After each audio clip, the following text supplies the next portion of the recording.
Buen día. En esta ocasión hablaremos sobre el libro de Historia de las Relaciones Internacionales Contemporáneas para el capítulo en donde se habla sobre Estados Unidos y América Latina, del intervencionismo a la cooperación entre el periodo de 1918 y 1939, dirigido por Edison Nicolás Arias y Laura Tatiana Rodríguez, quien les habla. Todo esto bajo el marco de la materia de Política Latinoamericana Comparada, Universidad Militar Nueva Granada, Facultad de Relaciones Internacionales y Estudios Políticos, docente John Harold Rosso. Bueno, el autor comienza a hablar principalmente para el periodo de 1917, en donde Estados Unidos nace como una gran potencia luego de la finalización de la Primera Guerra. Esto pues introduciendo un cambio radical en su transición para mantenerse al margen de los hechos que ocurrían en el hemisferio occidental. Y pues en este punto Estados Unidos va adquiriendo corresponsabilidad con Europa. Tras terminar la Primera Guerra, Estados Unidos surge como potencia mundial y se aísla totalmente de Europa para cambiar las condiciones y las relaciones económicas y poder saldar antiguas deudas para convertirse entonces en el único acreedor. Estados Unidos se convierte así en el único hegemón en Latinoamérica, y se convierte como el polo receptor y pues deja así entonces de lado a todas las potencias europeas. Uno de los hitos históricos más importantes de la época fue la inauguración del Canal de Panamá en agosto de 1914 y en septiembre de este mismo año se celebra una conferencia de comercio latinoamericano en Washington en 1916 y en 1916 se celebran dos declaraciones bajo los principios de igualdad política entre los estados y los fundamentos de justicia y humanidad. Jean-Baptiste indica que la política exterior de Estados Unidos se conforma entonces por tres rasgos, y el primero es el aislamiento, el segundo el contraste entre la política interior y exterior, y la relación de la ética y la política, que permite entonces una jerarquía de valores en cuanto a cuestiones internas e intereses materiales. Asimismo, pues la política exterior durante la presidencia de Wilson entonces está guiada por el principio de internacionalismo, el cual estaba inspirado pues en la Sociedad de Naciones y los tratados de paz de París. En cuanto a la tradición de la política exterior de Estados Unidos e Iberoamérica, la relación entre estos dos corresponde a una polémica historiográfica en cuanto a una comunidad de naciones que se caracteriza por una política de valores y aspiraciones similares, y en cuanto a una experiencia común compartida. Asimismo, muchos historiadores interpretan esta relación como un reparto desigual de riqueza y poder, y como consecuencia pues la implicación de los Estados Unidos como un hegemón. El panamericanismo era entonces una trampa trazada para facilitar el control económico y político de los Estados Unidos sobre Iberoamérica, sobre América Latina, y queda entonces esta sometida a un poder hegemónico y se convierte en la influencia para la relación desigual y dependiente. Por lo tanto, esta política exterior de Estados Unidos se construye mediante intereses y objetivos que sobresalen sobre una proximidad geográfica en cuanto al control sobre Iberoamérica y la posición mundial de Estados Unidos tras la Primera Guerra. Una toma de recursos también es el principal objetivo para impedir que otras potencias europeas tomen posiciones estratégicas y políticas o militares y pues destabilicen el poder en la región. Un ejemplo claro del uso de los procedimientos para hacer efectivo el establecimiento de poder son los lazos con los gobiernos aliados y las fuerzas armadas para solidificar y estabilizar la amenaza, y adicionalmente pues agregar una sanción a los países que querían nacionalizarse de las inversiones norteamericanas.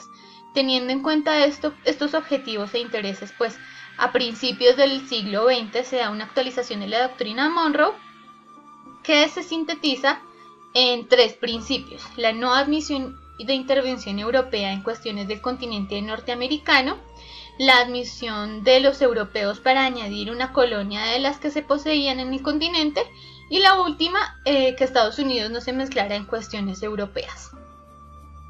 Dicho esto, entonces la doctrina Monroe proporciona la base ideológica que legitima el derecho de la intervención empleado en las naciones latinoamericanas durante el primer siglo XX, en donde se decía que se justificaba la intervención norteamericana para prevenir la intervención europea y obviamente proclamar pues la hegemonía norteamericana.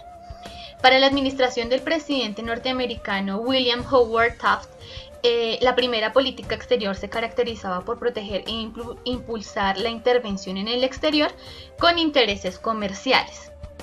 Asimismo, entonces, como consecuencia de del control sobre muchos países de Latinoamérica, especialmente de América Central, pues resultan vulnerables sobre la diplomacia del dólar. Desde el colonialismo y el neocolonialismo, Iberoamérica va evolucionando económicamente, pues se da una expansión comercial y una expansión económica hacia la exportación de diversos recursos naturales y materias primas, principalmente en Colombia con el café, Brasil con el caucho y el cobre, Perú y Chile con el trigo, la carne y la lana, y en Uruguay y en Argentina también con el petróleo.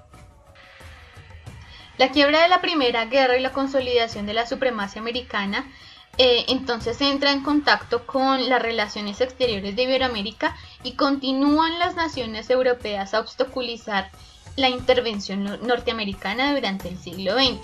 Sin embargo, las relaciones con España durante la década de los 20 se mantiene y se da una apertura a nuevas embajadas y la implementación de la cultura y la formulación del hispanismo como simbología de unidad. Es por ello que se celebra el 12 de octubre, el Día de la Hispanidad. Por otra parte, Francia también sostiene una cuota de declive de comercio con Iberoamérica y se mantienen estrategias en el Caribe. Y pues asimismo otro actor importante en Europa, como lo es Gran Bretaña, mantiene intereses sobre Argentina, Chile, Uruguay, México y Colombia en cuanto al petróleo. En cuanto al papel que toma Alemania sobre Latinoamérica, pues absorbía el 10,3% de las exportaciones de Iberoamérica enviados a la región y enviaba a la región un 17,1% de sus ventas exteriores. Las naciones iberoamericanas entonces empiezan a jugar un papel en la conferencia de la Liga de las Naciones y 11 de ellas envían delegados como Bolivia, Brasil, Cuba, Ecuador, Guatemala, Haití, Honduras, Nicaragua, Panamá, Perú y Uruguay. Y por lo tanto, pues esta Liga de las Naciones, la Sociedad de las Naciones, era más que todo una manera de escapar de la influencia de los Estados Unidos. Así como la economía era importante entonces en estos países, también era importante el papel de los regímenes autoritarios oligárquicos, que poco a poco se van convirtiendo en dictaduras con intereses económicos tradicionales y con tendencias nazifascistas. Además, la expansión de las ideas socialistas y comunistas tras la época de la depresión. Particularmente esta tendencia toma un mayor impacto en México y se da entonces una revolución que al igual sucede en Perú. El intervencionismo de Estados Unidos en el periodo de 1918 y 1933 se desarrolla bajo la creencia de que Estados Unidos debía asegurar el establecimiento de la protección de los gobiernos demócratas en Iberoamérica. Dicho esto, entonces la administración demócrata sigue el principio de no reconocimiento a gobiernos revolucionarios para enseñarle a Latinoamérica a elegir buenos gobernadores. Así entonces, pues, la administración de Wilson intenta una mayor integración política y económica con los países más fuertes de Latinoamérica, que en el momento era Argentina, Brasil y Chile, el grupo ABC. Sin embargo, pues, los presidentes latinoamericanos Harding, Coolidge y Hoover toman más en cuenta la utilidad que tiene el intervencionismo de la época y echan para atrás procesos que ya se habían hecho para iniciar un nuevo cambio. Y al final de la década se va reforzando el objetivo de repliegue militar, y el presidente Hoover se dirige a Latinoamérica con la excusa de la visita amistosa a un buen vecino de un vecino a otro, para afirmar la creencia del principio de igualdad entre los estados.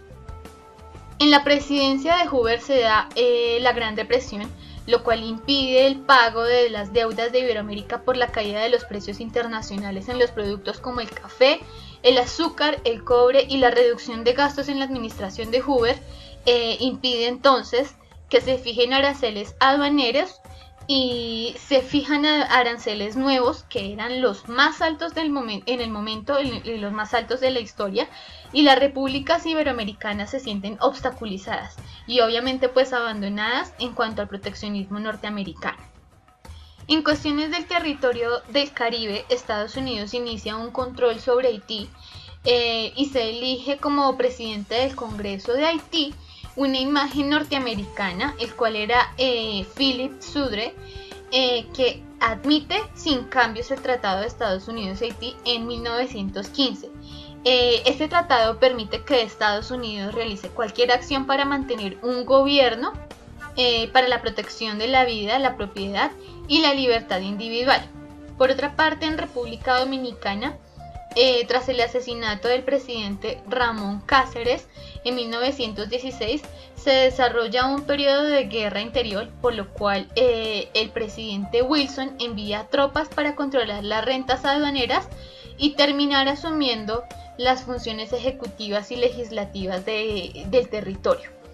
Estas tropas permanecen entonces en el país durante 8 años, y en este periodo se realizan las reformas modernizadoras de educación y sanidad.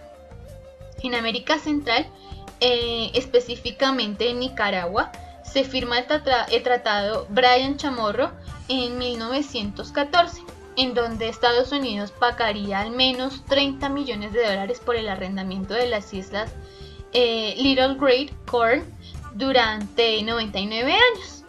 Y la firma de este tratado entonces trae consigo protestas por todo el Caribe, pues El Salvador y Honduras veían esto como una amenaza a su soberanía. Este tratado pues obviamente no ayuda a estabilizar la relación de Nicaragua y Estados Unidos, la relación entre estos dos. Se da un periodo de no cooperación para los periodos oligárquicos impopulares. Finalmente, la Revolución de México se torna entonces problemática para Estados Unidos por la gran cantidad de intereses económicos y se desatendía entonces por la primicia del rechazo antidemocrático, pero también por el incremento de las relaciones económicas en Gran Bretaña. En conclusión, pues la democracia y la civilización administrativa norteamericana interviene en asuntos internos de naciones soberanas y ayuda pues a sentar gobiernos dictatoriales para consolidar diferentes principios democráticos. Sin embargo, las políticas de intervención en el Caribe y en América Latina convierten esto en un territorio dependiente de los Estados Unidos. Bajo la presidencia del presidente Franklin Roosevelt se busca renunciar la intervención y potenciar los organismos internacionales de diálogo para convertirlos entonces en un instrumento de la política de buena vecindad. En el periodo de 1933, Roosevelt introduce entonces un espíritu de mayor colaboración con el discurso de el vecino que se representa a sí mismo y por lo que hace respetar los derechos de los otros. Un ejemplo claro de la renuncia del intervencionismo sucede entonces en Bolivia en 1937 y en México en 1938 en cuanto a las exportaciones y nacionalizaciones de los bienes y las compañías petroleras. Eso fue todo por hoy. Dejamos nuestras referencias utilizadas en este video. Muchas gracias.